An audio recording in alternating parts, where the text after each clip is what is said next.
ये प्रोग्राम मरकजी तालीमी बोर्ड और federation of Muslim education institute की तरफ रखा गया है। और जो टॉपिक हमने जो डिसाइड की है वो ये है कि एक तो हम किस तरह से मुसलमानों के जो हुकूक हैं उसको सही तरीके से दिलाने के लिए within the Muslim community awareness कर सकते हैं, और गवर्नमेंट से कैसे मतलब उसको हासिल करने के लिए क्या ब्रिज बना सकते हैं। एक तो ये है। दूसरा ये है कि हमारे उम्मत का जो सबसे बड़ा असासा है, एसेट है, वो मदारिस है, तो उसको क्या चेंजेस की ज़रूरत है, उसको हम कैसे उसका तहफ़्फ़ुज़ कर सकें, ये भी हमारी ज़रूरत है। तीसरी बात यह है कि हमारे पास बहुत सारे स्कूल्स अवेलेबल हैं, तो उसकी क्वालिटी कैसे अच्छी बनाई जा सके।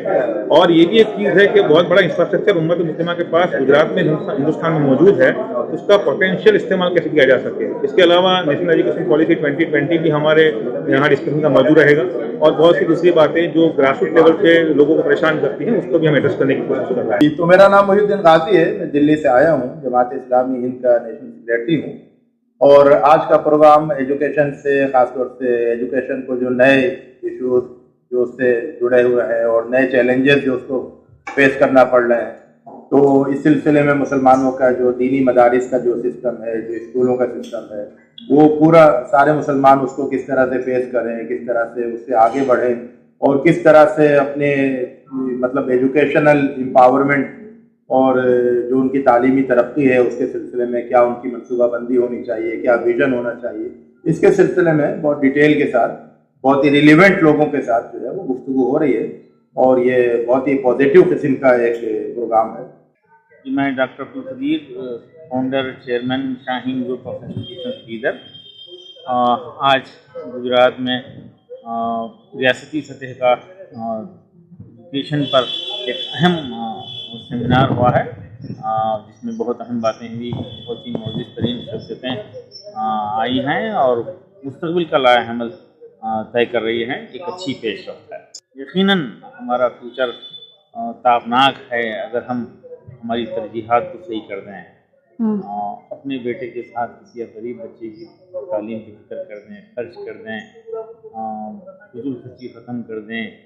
ख़ास तौर पर मैं मुल्क भर में घूम फिर कर रिक्वेस्ट कर रहा हूँ लोगों से कि वो शादी का खर्च को ख़त्म करें और वो पैसा नस्ल की तालीम और तरबियत पर लगाएँ। बेहतरीन निकाह वो है जिसमें कम खर्च हो। एक तो सुन्नत की मुखालिफत हो रही है और फजूल खर्ची हो रही है, एक दिन का दिखावा और उसके नुकसानात ख़ानदानों में बेबरकती हो रही है। मैं रिक्वेस्ट कर रहा हूँ, निकाह के दिन की दावत ताम में शिरकत से हमको इज्तनाब करना चाहिए और यकीनन लड़की वालों का एक पैसा भी खर्च नहीं होना चाहिए शादियों में।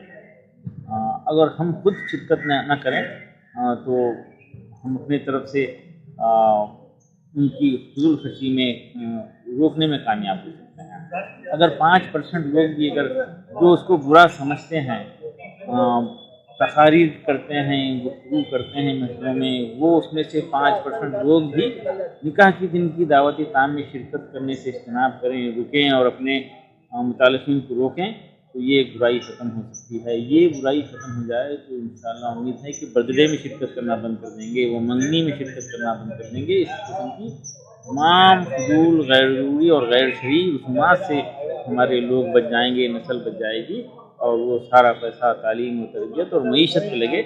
ये मेरी ख्वाहिश है और हम अपनी तहज़ीब की हिफाजत के लिए कोशिश करना चाहिए। मैं पेरेंट्स से रिक्वेस्ट कर रहा हूँ कि अपनी औलाद को और डॉक्टर, इंजीनियर, IAS, IPS बनाने की ख्वाहिश ज़रूर रखिए।